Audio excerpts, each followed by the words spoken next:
Hello and welcome. I'm Liz Booker, literary aviatrix, and I am excited to talk to the author of what I consider to be a hugely important book in our canon, Final Flight, Final Fight. My Grandmother, the WASP, and Arlington National Cemetery. And for young readers, you can check out her picture book, What Grandma Did. Fewer than 10% of pilots and aircraft mechanics are women. These are their stories of tenacity, adventure, and courage. Stories with the power to inspire, heal, and connect. Welcome to the Literary Aviatrix community, where we leverage the power of story to build and celebrate our community and inspire the next generation of aviation. Erin Miller, welcome. Thank you. I'm glad to be here. Oh, this is the long overdue, and that's totally on me. Long overdue conversation that I've been wanting to have with you for years. So thank you so much for the time to spend with me and talk about this incredible story. And I can't believe that it would be even possible that there is anybody out there who doesn't know you and doesn't know the story. But just in case there is someone out there who hasn't heard of Erin Miller and haven't heard of your book, Final Flight, Final Fight, can you give us a summary of it? So my grandmother was Elaine Danforth Harmon. She was a WASP pilot during World War II. She passed away in 2015 in April, so it's just past 10 years now. And she wanted to be buried at Arlington National Cemetery, and they told us her service did not qualify to be laid to rest there. So I led a campaign on behalf of my family to have a law passed to recognize their service for the purposes of being at Arlington. And through that process, I worked with the leadership of a lot of organizations in aviation, especially like AOPA, EAA, Women in Aviation, etc. And met lots of people during that. And eventually the law was signed by the President of the United States. So a year and a half after she died and getting a law passed through Congress, we were able to lay her to rest at Arlington Cemetery with military honors. And since that time, I have written 2 books, which we will talk about today. And I give talks and go to schools and things and air shows and talk about the WASP. And I also use this story to teach young people and students and sometimes adults about the process of legislation in the federal government and what that process looks like. What is it like to go to Capitol Hill, talk to senators, and have a bill be moving through Congress?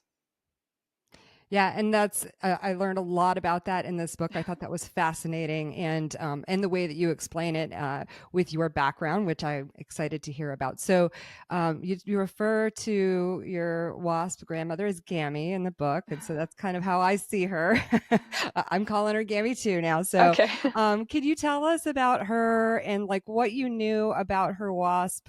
You talk about all of this in the book, but this is the kind of stuff that I'm really interested for our listeners to hear if they hadn't had a chance to read the book. Is like, what did you know about her history, and then how does that bring you in when she passes and she's denied? Like, tell us that whole story arc of how that came together when she was denied being interred there.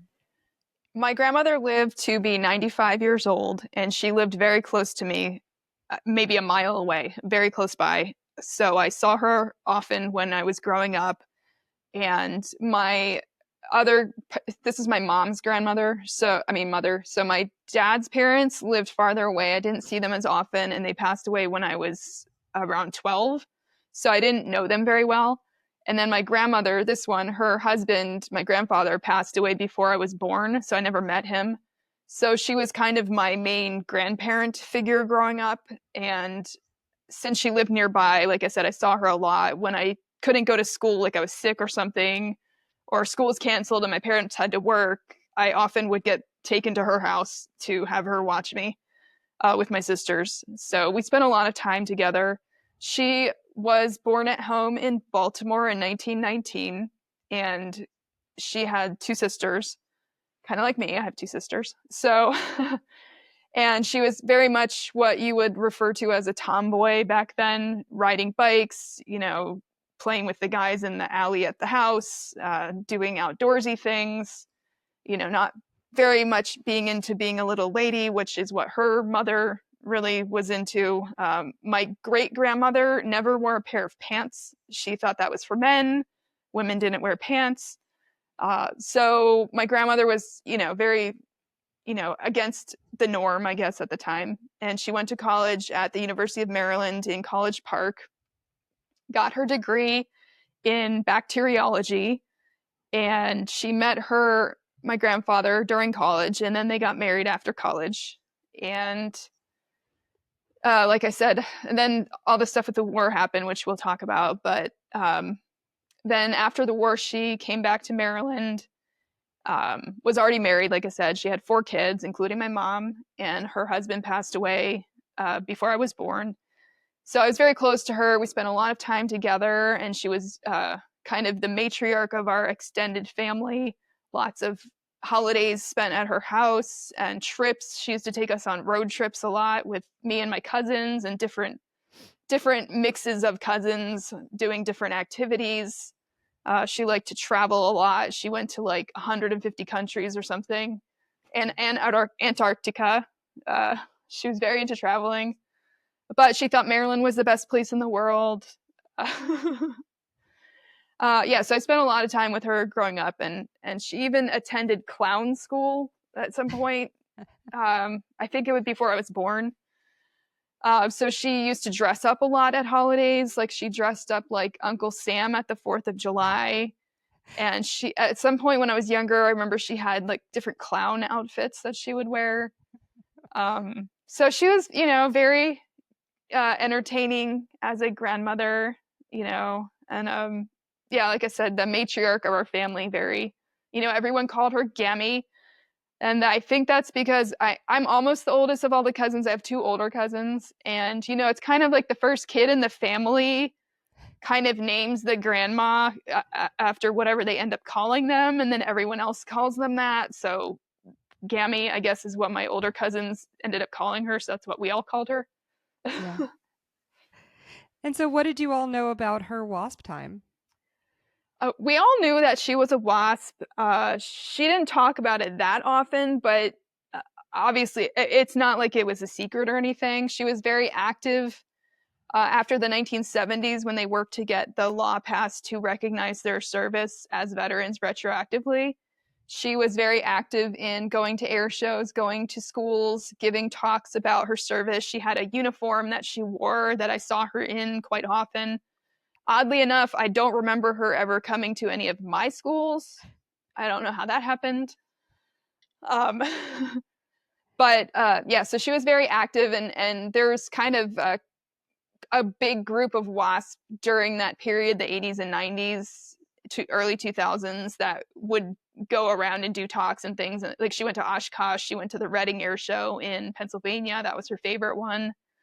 And they would have some of those air shows and events have like veterans circle type thing, where a veteran sits on the stage and somebody interviews them, and people can talk to them, that kind of thing. So she did that at Reading multiple times, and Oshkosh, and yeah, giving talks, going to schools. So we all knew about it.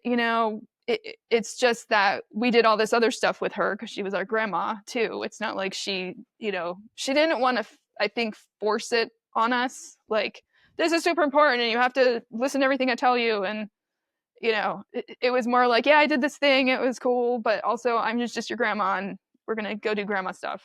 And I went to some events with her, and my cousins each kind of attended different events with her over the years. But yeah, I think she just didn't want to make her thing into our thing, if that makes sense. Like, she wanted us to do what interested us. Even with flying, it's not like she forced us to learn how to fly or anything, just whatever we were interested in. Like, I have a cousin who's a musician, and cousins who do all different things, and she was very supportive of all different things that they did. So where do you come to intervening when her request was denied? At the time she passed away, I had finished law school in the past a couple years before that, and I was living with my mom at the time. And my mom is the oldest of her siblings, so she was in charge of the estate kind of thing. And my mom put in the request to have my grandma laid to rest at Arlington because that is what my grandma wanted. And she left us a letter, and kind of, we already knew that. It wasn't like, oh, she wants to be at Arlington. We knew that. Right. And there were already several of her friends that were laid to rest there. So it's not like this was very normal. Nobody thought anything about it. And after my mom put in the paperwork, about a month later, she got a call saying that my grandma was not eligible to be there. So that's when we all were very surprised about that response. And my mom asked me to help her look into the reasons that they gave her and the rules they were citing, because, like I said, I had finished law school. She felt like I could help her look up these rules. So I started doing that. And then when I realized that the rules they were citing were, we may not have liked it, but they weren't really, the Army was not really wrong when they said, like, inaccurate. They were not inaccurate when they said Right. it wasn't exactly permitted for them to be there. Mm-hmm. So then I realized we had to either get an exception, change the rule, or get a new law passed. Right. So that's what I told my mom. We need to get a law passed to bury her, basically. And then you did it. Yes, and then we did it, and I, at the time, like I said, I was living here, and it's only 10 miles from the White House. It's very close to downtown. Right. So it's very convenient to be able to go to Capitol Hill and talk to people and interact with Congress and do news stories. And so in that sense, I was in a geographically convenient location. And I was, I don't have kids, so I didn't have, I had my job, but I had time to do this, which Right. a lot of people wouldn't have. So it was just kind of a convenient circumstances for me to be there to help do this. Yeah. And what were some of the obstacles that you faced? And then I'm excited to hear about some of the champions that helped you along the way. So the first obstacle is just generally the Army of the United States said we can't do this. Okay, so the United States Army is obstacle one. The rules, which had been passed before, which I mentioned earlier, the law from 1977. So when the WASP were serving during World War II, there was a law going through Congress to make them officially part of the military. It failed by 19 votes in the summer of 1944, so they were never commissioned as officers or formally inducted into the Army, even though they were flying Army planes and doing things for the Army. Right. And they were told they would be in the Army, they just needed to join, and they would work out the details later. So that never happened. They went to Congress in the 1970s and lobbied to get a law passed, which was signed in 1977 to recognize them retroactively.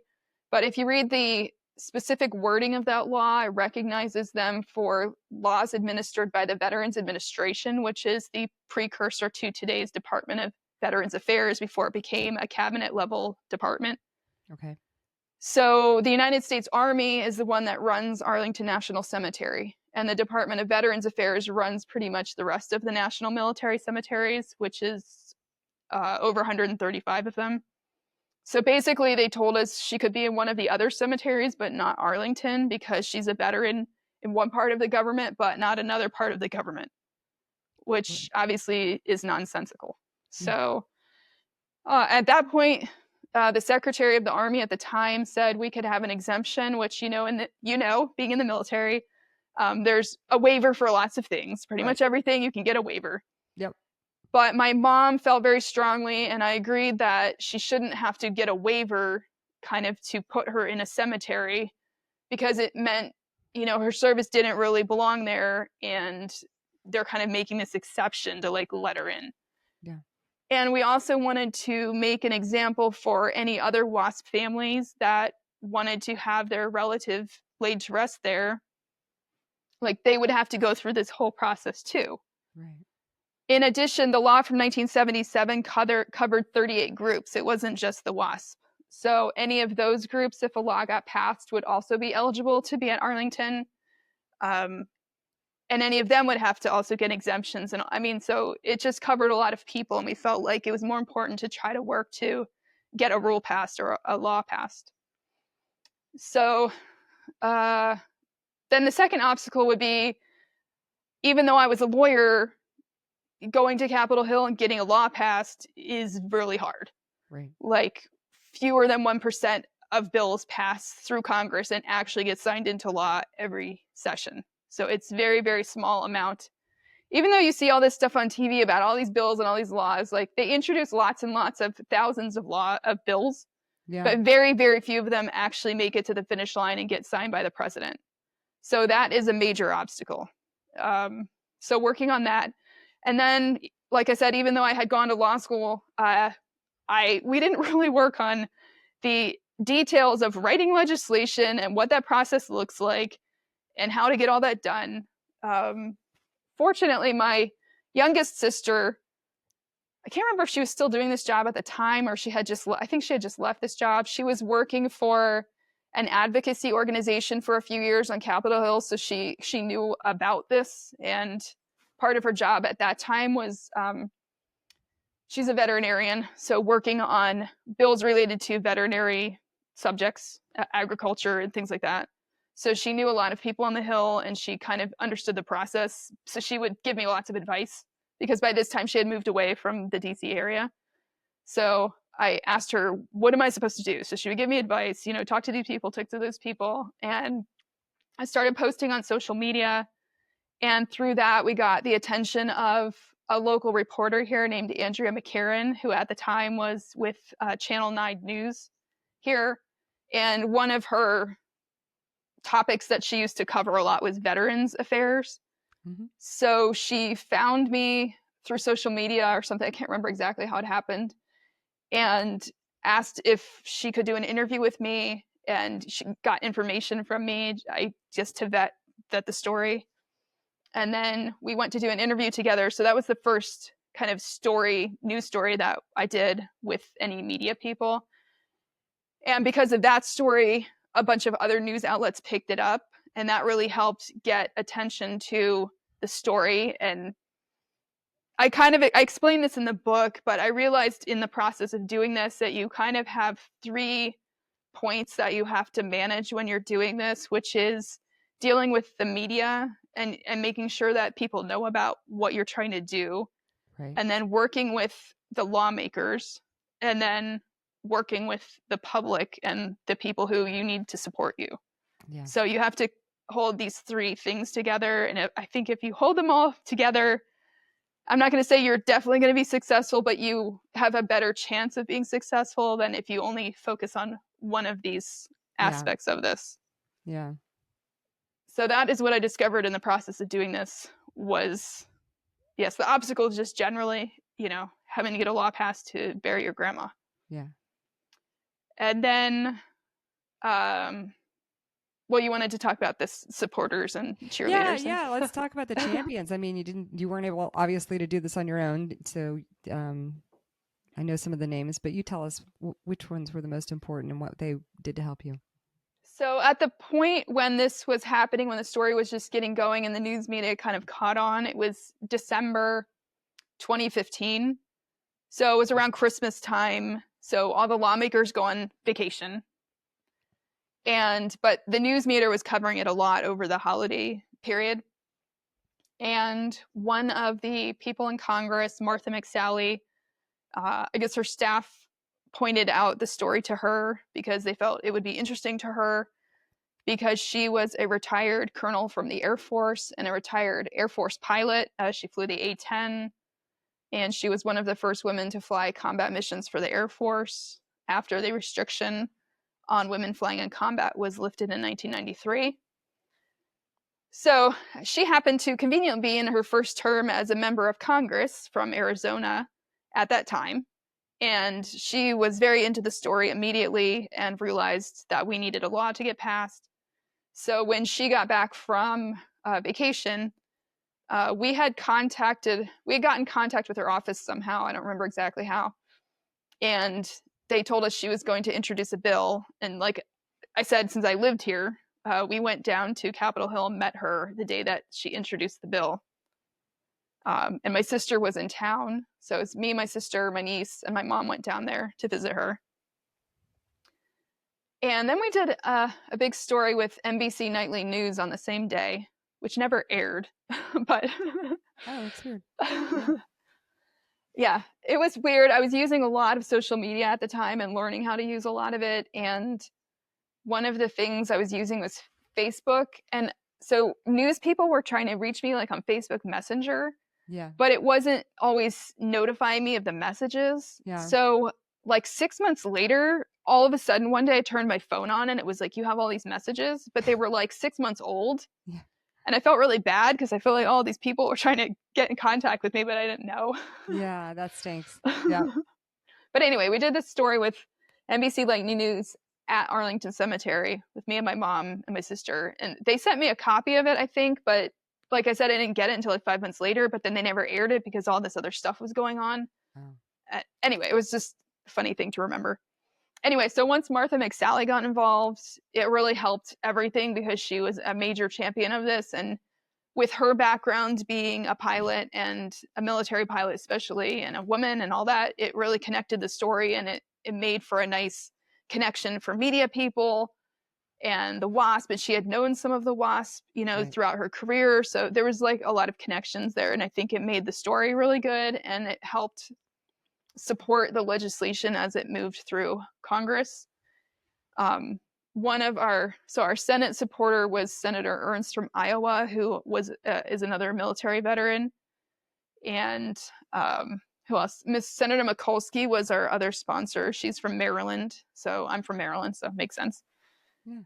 And Representative Susan Davis from San Diego, who weirdly, I used to live in San Diego, so that was funny, but that was not my doing. She had worked on the Congressional Gold Medal bill for the WASP, and so she knew some of the WASP also, and some of them that live in San Diego. So she came on as co-sponsor of the bill in the House. So kind of the four of them, and then Amy Klobuchar from Minnesota, another senator. She knew some of the WASP from Minnesota, especially Betty Strophus, who has an airport named after her, and who unfortunately passed away in the middle of all of this. But she did a really nice interview with CBS News. So Senator Klobuchar and Betty Strophus did a really good interview like in March of 2016, when the bill was about to be voted on in the House of Representatives. And yeah, unfortunately, she passed away shortly after that. So it was nice that she at least was able to see that we were working to have her recognized at Arlington before she passed away. Yeah, absolutely. And so what was the timeline between like the moment that you maybe made contact with McSally to the day that you celebrated the passing of the bill? So the bill was introduced on, I think it was January 6, 2016, something like that. And the bill was passed in the House on March 22nd, 2016. Wow. And then went over to the Senate, and it was there for a couple months because they were trying to package it with a veterans bill. So a lot of times in Congress, they put a lot of small bills together in a big package if they're all about the same topic. They'll have like a veterans package, an agricultural package, and they just pass them all together. But whatever else was in the package, and I don't remember, wasn't getting signed off on. So eventually Senator Ernst said she would just take the bill out of the package and pass it on its own. So that's eventually what happened. It passed on its own. They changed two words, which I think one was like a colon or semicolon. And so then it had to go back to the House because if they change anything, it has to get passed again. So they sent it back to the House. It got passed the next day.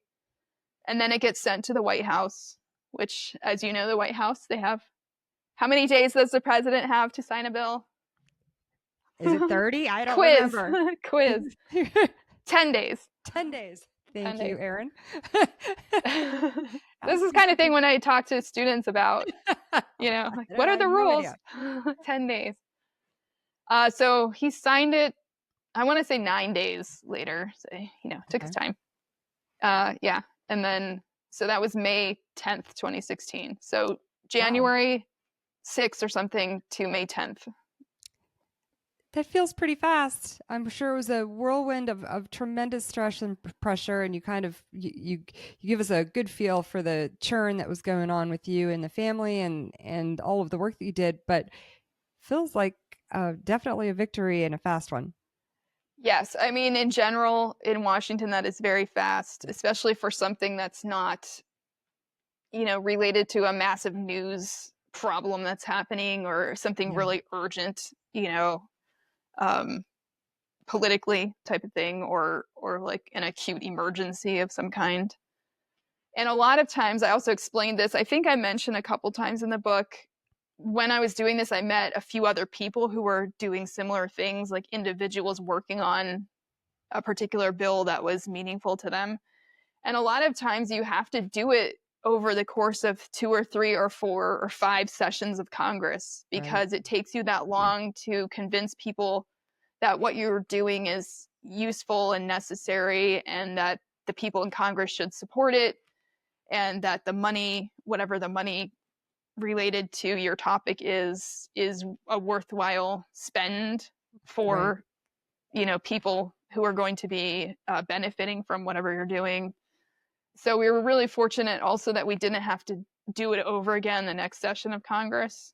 Um, and I talk about that in the book too. Like I just obsessed about it because I didn't want to have to redo it. Of course. Yeah. Yeah. Absolutely.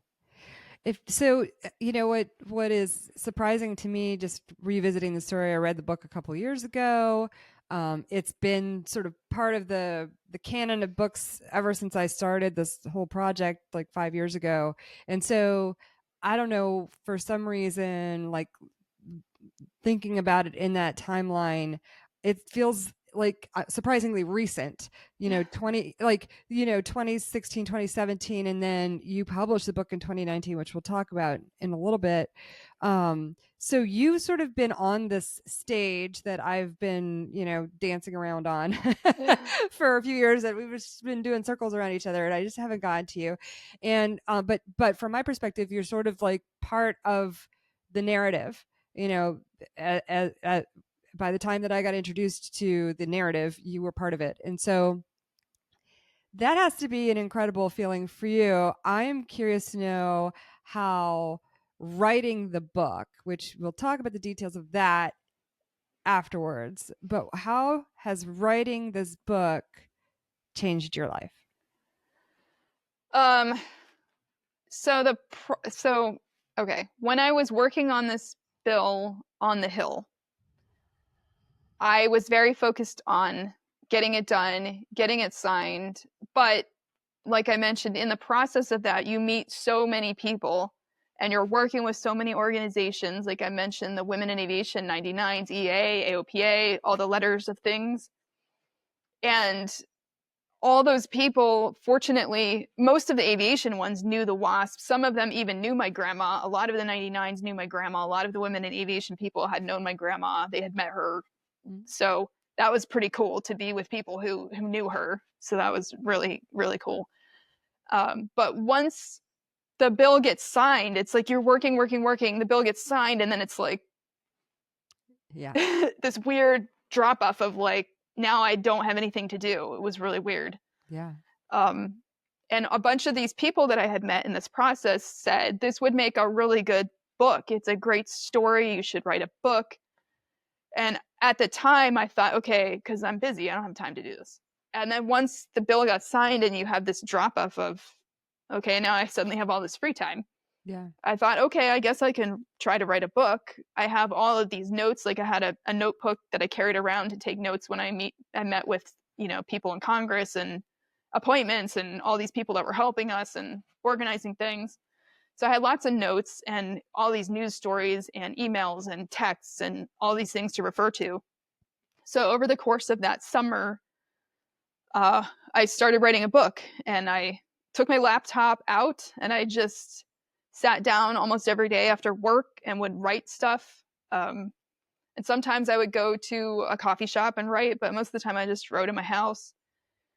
And I just kind of word vomited everything that had happened into like a very, very long I mean, what I wrote the first time was probably 3 times as long as the actual book, because I was just getting all this information out, and it was Yeah. not organized, and it was very much stream of consciousness, like, oh yeah, and there was this time, and then this guy, and then I met this other guy, and oh yeah, remember that guy, and oh yeah, this lady came to help me, and all these things happened.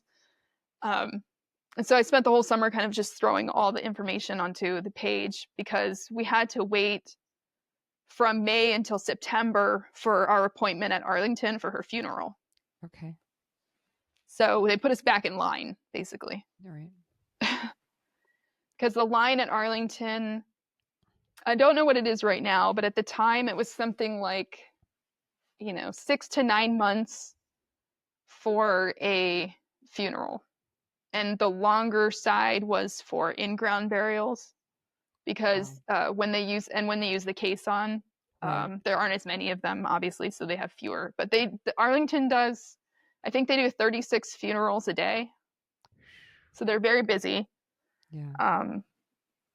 Yeah, so there's a waiting list, so we had to wait and get put on the list.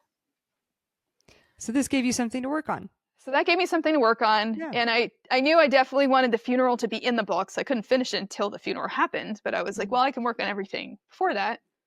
And then when the funeral happens, I can write about that. Yeah. That's incredible. But how has it changed my life? Yes. Back to that question.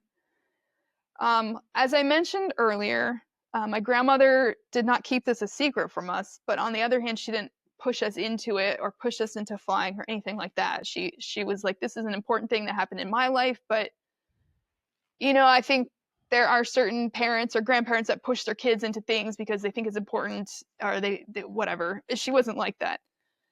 And I think the history was important to her, which is why she did all these talks and whatever. And I always thought it was important, but I didn't really understand it or understand the impact of it, I think, until I was working on this and I was meeting people that felt very impacted by what she had done. Right. So especially a lot of military pilots, and men and women, but especially women military pilots, but pilots in general. It's very focused on military women pilots, but I try to tell people that a lot of civilian pilots were also very influenced by them, even if they didn't become military pilots. Yeah.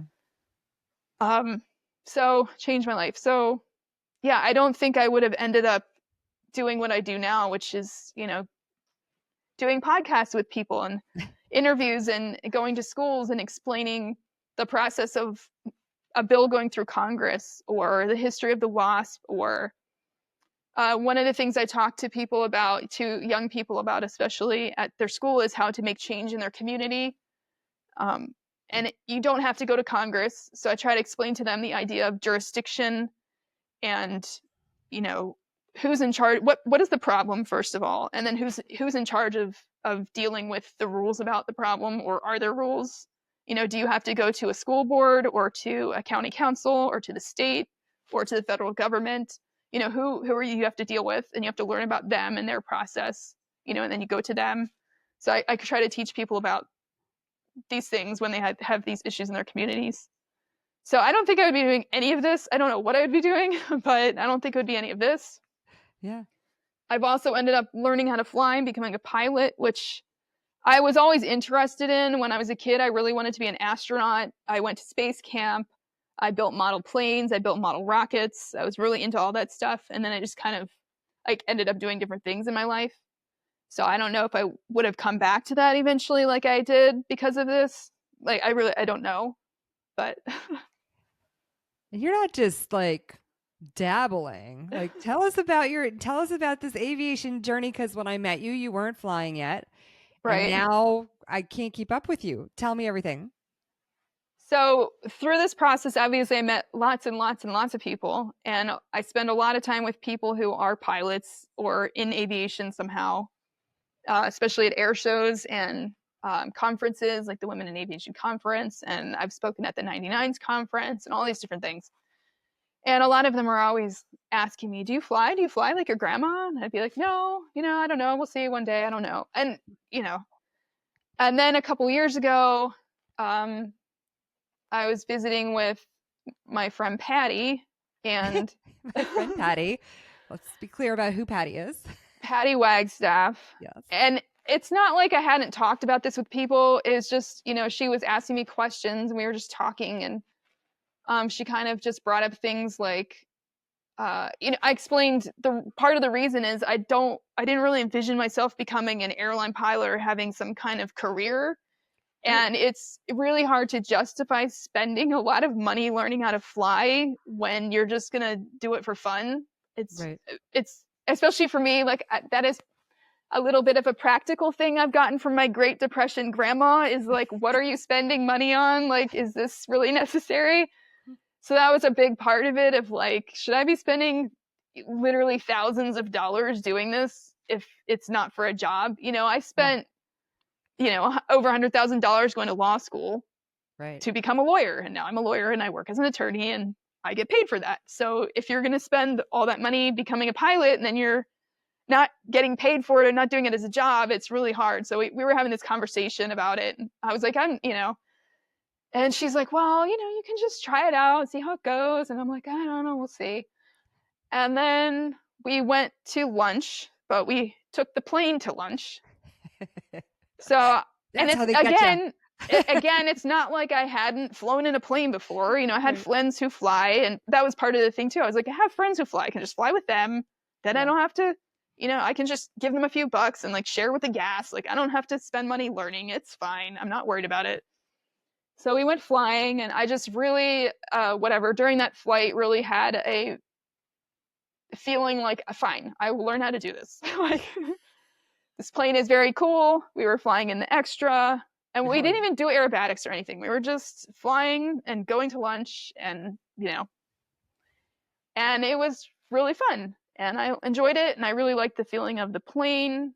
And so then I came home and went to the AME and got my medical done, and then decided to like formally sign up for lessons because I had friends, who were instructors and things that I would fly with sometimes, but they weren't like formally making lessons plans for me and that kind of stuff. So then I decided to, officially go and like, I'm going to get my license and do the thing. Yeah. So. And then I've seen you doing aerobatics. So then kind of near the end when I was trying to finish my private, I had to, like many people, delay it because of weather, my check ride. So in the midst of doing that, I was in Florida doing this, and I was up at Patty's, and she was like, oh, you can, fly with Alan or whoever. So I was flying with some of her instructors doing aerobatics, which was super fun. And then I think a week later or so, I had my check ride for my private. And then I did an aerobatic contest later that summer, which I did terrible, but it was super fun. It's incredible. Yeah. And then last year I finished my instrument rating, and I have been helping my aerobatic instructor up here in the DC area. His name is Rooster. He is a retired Marine Corps Lieutenant General, and he decided after he retired from the Marine Corps to do general aviation because he has thousands of hours flying fighter jets and various things in the Marine Corps. So he got into GA after he retired, and he flies a Pitts, and he has a super decathlon. So last year, he asked me to kind of help him out with airshow stuff. So I started doing narration for his airshow act. And fun. He flies near here at the Flying Circus pretty much every Sunday if the weather is good and if we don't have another air show. So I've been going to air shows with him all over the East Coast, and helping him with that, and kind of, I deal with like the website and the social media and helping him organize, things like that. And then we fly the Pitts together to these air shows, which is a very small plane. So I take a very, very small bag. I wear the same pants the whole time I'm at the air show. So if you see me wear the same clothes, that's why. It's not because I don't feel like doing laundry. So that's been really fun, helping him and going to air shows with him. And I can kind of do, occasionally at the shows, I can kind of do both things, talk about my grandma to a certain extent. Like last year at the Monroe Air Show, I mentioned my grandma when I was narrating, and some people in the audience came up afterwards and found me and said, "Oh, it was really cool that you mentioned that." And the commemorative Air Force Rise Above trailer was there. So I mentioned that, and I told the audience, to go visit it and learn about them. So that was cool to have people learn about it. So it's just another way to kind of mention the WASP and help people learn about them.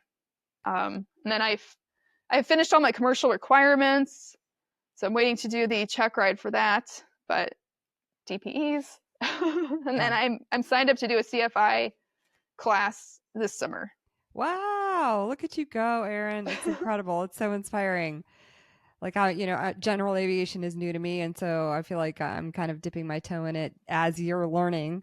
And it's amazing. I'm so inspired by anybody at any phase of their aviation journey, but especially by you who, I remember talking with you about this like before you decided to jump in, and it's super inspiring to see you like go all in like this.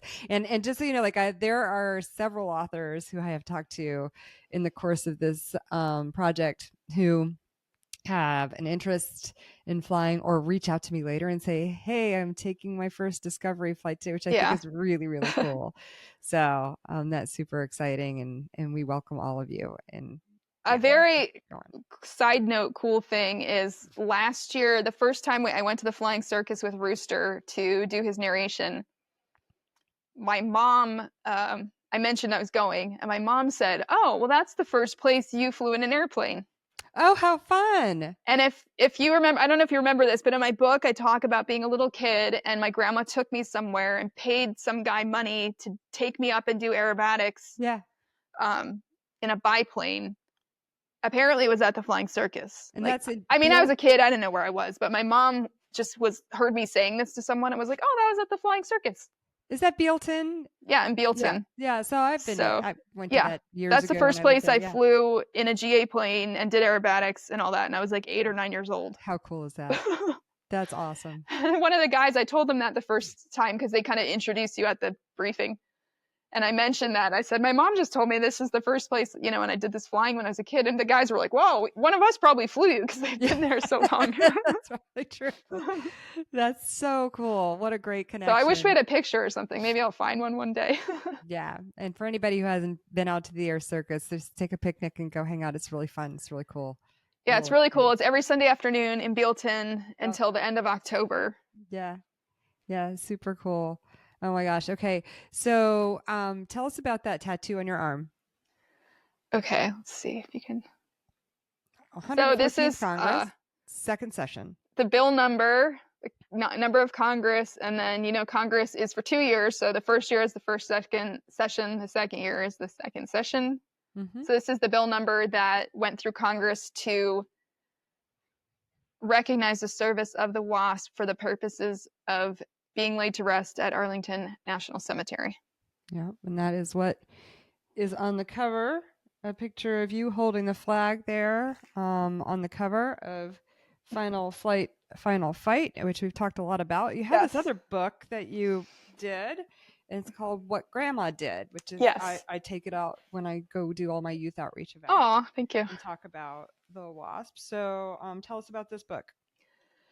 So I wrote What Grandma Did in 10 minutes a few years ago. It just kind of came into my head one day. I was sitting and I just wrote it all out really quickly. And my cousin is an artist and she's the one that did all the paintings for this. Oh, cool. So I sent her the text that I had written out and I said, "I think I want to make this poem or whatever I just wrote into a kid's book." So she read through it and she came up with the idea for all the pictures. And I said, these are the stanzas that are going to go together. So maybe like a picture for each of these stanzas. So she came up with all of the pictures and the paintings. And her name is Randall Harmon.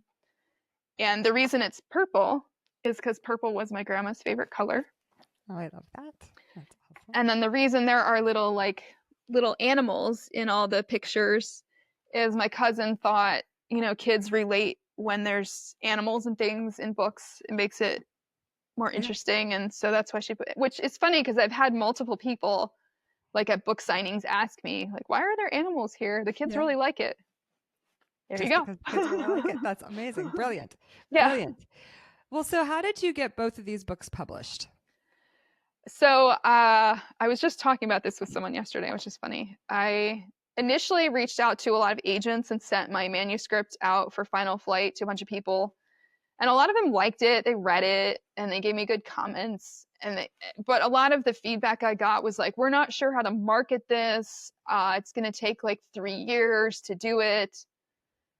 And I was like, why is this going to take so long? And so I just started doing my own research and decided to start my own company and just publish it myself because I Nice. felt like it was going to take too long if I did it the traditional way.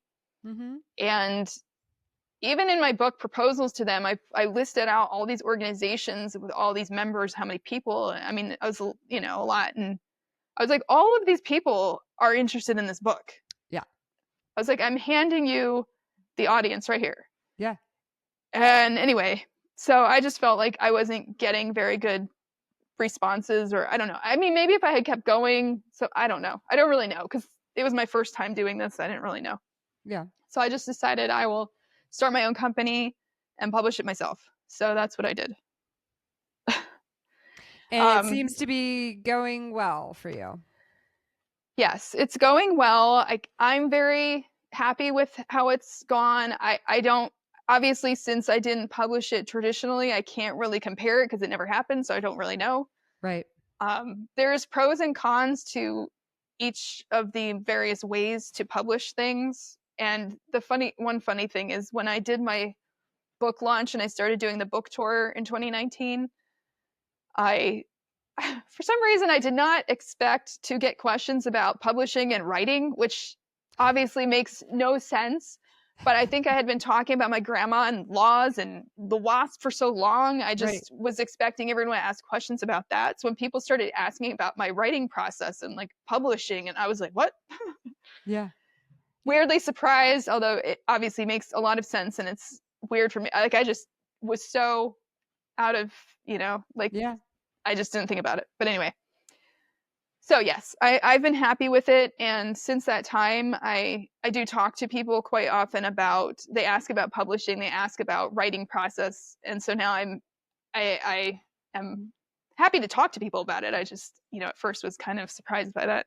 Yeah. But one of the things I talk to people about when they ask me is you have to think for yourself, like, what is the goal in your writing? Like, what is your purpose in writing this? Mm-hmm. Do you want a huge audience and like you're going to probably need to be with a bigger publisher in certain ways, but if you are the type of person who's like a go-getter business person that can plan all this out, you can do pretty well just publishing it yourself, starting your own company. Are you going to make it a series? Are you what is your goal here? Because I think the ultimate thing is to like bring value, what you're writing, bringing value to the people that want to see it. Right. Like making a good product. You can make a good product. You don't have to be a big publisher to make a good product, right? But you do have to be professional about it and have an editor and have, a proper, like a nice looking book with nice cover and, not just some random thing. Like you have to approach it like they would approach it. And so that's what I tell people. And so what were the resources you tapped into to do that? You said you found an editor. Did somebody help you with the cover design? It's fabulous. Like what help did you get? So my friend at the time, who owns a videography company, he also just does photography. And so I asked him if he would do photos for the cover of the book. And I kind of had an idea that I wanted to have like a flag in my tattoo. And like, obviously I needed a bio picture. So just like a nice picture and all that kind of thing. So he kind of came up with like the general photos and the table on the back with the pictures and things. And then I hired someone he knew who was a web design / book design person. And she did kind of the cover design. Nice. I mean, I gave her ideas of what I wanted, but she made it look nice. Yeah. So I did that, and then the editor was interesting. Through this process, I collected a giant stack of business cards from all kinds of people that I met, Mm-hmm. and I was going through them one day to just organize them, and I came across this business card that said editor, and I was like, oh, I remember this person, and I did not realize this person was an editor because we had been talking about WASP stuff. So I called her and said, I'm writing this book. Would you want to edit it? She was so excited, and she does reenacting for the WASP, so she knows more Oh, about the neat. WASP than I do. Wow. So it was like the perfect coincidence. So she was great, and she read my whole book. We had a really long conversation after the first draft because I told you it was just terrible, and it was just a word vomit of like probably 1,000. It was so long. Yeah. So then we had a very long conversation, like 2 or 3 hours on the phone of notes on that, like what to cut, what to keep, thinking about how to organize all this information. Yeah. Because I didn't want it to start out with this long history of the WASP, like, because I didn't want people to be bored, right? So it's like, Yeah. it's hard to weave the history of the WASP into a story that's moving along to keep people interested, Yeah. So that was one challenge. And then also talking about myself, talking about real people that are still alive, and you Yeah. don't want to portray them inaccurately. Right. Yeah. So that was challenging. So she helped me think of ways to organize all this information and keep the really pertinent information. So then I spent probably 6 months like revising it and cutting stuff out, moving stuff around. I had several different ways that I started to organize the information, and then ultimately came with this because part of it is flashing forward and flashing back, and Yep. some people hate that, but I felt like if I just went in chronological order, it would be really really hard because you don't get to the meat of the story until much later, which is Yeah. like the inciting incident, right? Is like my grandma's dying, my grandma dies, so you don't want Right. to like wait until halfway through the book for that to happen. Right. So I I had to liked it. start with that. I liked the way that you mixed it up. Yeah, no, I thought the Thank you. craft was done very well. Yeah. Thank you. Because It was very nice. it's challenging, right? Yeah. And then mixing this history in and trying to tell a story about legislating and bills, Yeah. like, But that's fair. it can be kind of dry. Yeah. No, but you did a good job with it. I mean, As yeah. someone in one of the, I remember a comment I got online or something about the book, something like, "It was a really good book." Like parts of it are very repetitive. I was like, because it was repetitive. Like what I was Yeah. doing was repetitive. So if you felt like it was repetitive, perfect, because it was repetitive. Like I was doing the same thing multiple times a week over and over and over and Wow. over. Like Yeah. Yeah. Wow. Well, great job with it. And congratulations on both books. I love seeing you out doing all the things that you do. And of course, love seeing you when you come to WAI. You're super well loved there. We're in a special moment right now in our history. Do you have any concerns about the current climate and maybe the things that you fought for backtracking in any way? What does any of this worry you? yes, and it really it breaks my heart too because I'm friends with so many people who are active duty military or are retired military or served in the military in the armed forces as pilots or in aviation somehow, like backseaters and fighters, pilots, avionics people, whoever, that had really great achievements, and their achievements are being erased, and there are many parallels to what happened with the WASP because after World War II, in general, the country just wanted to move on. But they were especially keen to move on from the fact that women did a lot of things to help the war effort.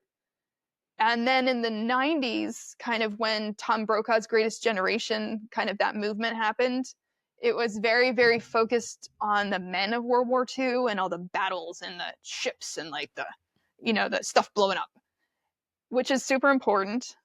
But it took obviously much longer to get back around to like, oh yeah, and there were all these women that did all these important things that helped win the war too that we have to talk about. And I went with my grandmother to the opening day of the World War II Memorial in Washington, D.C. with, I think there were 5 presidents there, 4 or 5. And she had her uniform on. We sat in the front World War II veterans section with all the other World War II veterans. And so the idea when she died that she wasn't really considered a veteran anymore was very confusing to me. And when I see that kind of thing happening now, like taking pictures down from whatever websites or social media or whatever, and just kind of saying, what these people did wasn't important, or we should just not consider it, or I don't really understand what the purpose is of removing these things. It just breaks my heart because I know all these people have done a lot of very amazing things, and it's not just because they're not the typical person doing these things, right? They achieved something great regardless of what they look like. They, finished fighter weapons school, or they, did X amount of hours flying in combat, or what have you. Like, those are all achievements no matter what you look like, right? So, Right. yes, I don't like it. I don't like the parallel to it, but I can see the parallel, and I do try to bring it up because one of the things, I mentioned this the other day with somebody, my grandma felt very guilty because after World War II, she and the other WASPs didn't, and most World War II veterans didn't talk about what they did. And she felt like if she had been more concerted in talking about what she did and keeping their history alive and telling people about it, it wouldn't have taken so long for women to fly in the military again. Because it wasn't until the 1970s that they started enlisting women again to fly for the Navy and the Army, and eventually the Coast Guard, and eventually, the other branches. And it wasn't until the 90s, so basically 50 years later, that women were flying in combat. And she always felt bad about that. And obviously it's not her fault. It's this general societal thing. Yeah. But I look at that now and I see a similar thing. Like you have to keep talking about it. And that's part of why I do this still. Like, my grandma didn't want to force this on any of her grandkids, but we all are aware that it's important. And one of the things I try to tell people, not just my family, but anybody, is there are many, many ways to keep history alive, and the WASP history. Like, I just went to watch an opera that my friend did. One of my law school classmates is a composer. He composed an entire opera about Hazel Ying Lee and her life, and she was one of the WASP. And he doesn't do aviation, like, he's a composer. But there are many, many ways to share the story with different communities. I was so excited about this opera. I couldn't believe it. Like, I don't even think I've heard about it until I saw your post of it. And this month in the Aviatrix Book Club, we're reading American Fly Girl, which is a biography of Hazel Ying Lee. Yeah, so that was story is incredible. Yeah. No, I would love funny to coincidence. Yeah, I hope. I mean, this would be the second opera that I know of that involves well, maybe there. I know there is a musical about our girl from 9/11. Oh yeah, Come From Away. Come From Away. And then there was this one that was Grounded, which was really fascinating. It was a single woman performance play before, and then they turned it into an opera, which I did go see, which was curious. And then this I would love to see. Yeah, you're right. There's so many ways to keep the history alive. So hopefully the show keeps running. What else? So, like, I have a couple friends that have put, or multiple people I know actually, that have put like WASP on their airplane that they own. Yeah. My friend Mayor Dodd, his plane is named after Evelyn Sharp, and he has a banner about her. And so when he goes to fly-ins, he puts this banner up and talks about her. So great. Abingdon has the WASP Watch. That's right. So people can learn about the WASP histories. It doesn't just have to be a book. Books are great too. I mean, there's all kinds of ways to do this. So I always try to highlight people who are doing interesting things that help people learn about WASP history. Yeah. It's incredible. And you've just made an incredible impact. I hope you obviously see that, but you're everywhere I look that, anything aviation is going on, I see your face. And so you've done just a tremendous job to preserve, not just preserve their history, but also like show what championing a righteous cause can look like and how you can actually get something done and make positive change. So many great examples. You're such an inspiration, Erin. Thank you so much. Is there anything else you wanted to talk about that we might have missed? I don't know. I don't think so. But I will say I appreciate what you are doing. I appreciate that there is a place for all of these books about women in aviation and women related to aviation, and it's very helpful, and I appreciate it. And I know a lot of the other authors appreciate all your work that you do.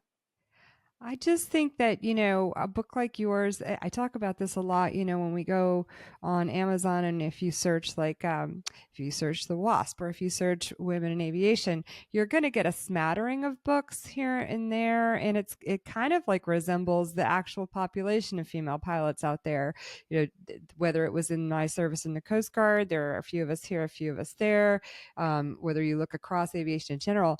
But when you bring them all together, like at a Women in Aviation International conference, or when we were able to bring like the Coast Guard women, all of us there, and then when you put like the concentration of the incredible number of books that are on the market that feature women in aviation, and like even you could just go on my website and search by I have all these curated little keywords in there, WASP, and you're just overwhelmed by the volume. And it's when you get our collective voices together, we're impossible to ignore. So, and Yes. impossible to So, erase. and that's your contribution to keeping all of this collective history alive and sharing it. So I appreciate it. But yeah. It's my pleasure, my joy, and I have the wonderful opportunity to talk to people like you. Thank you so much, Erin. Thank you.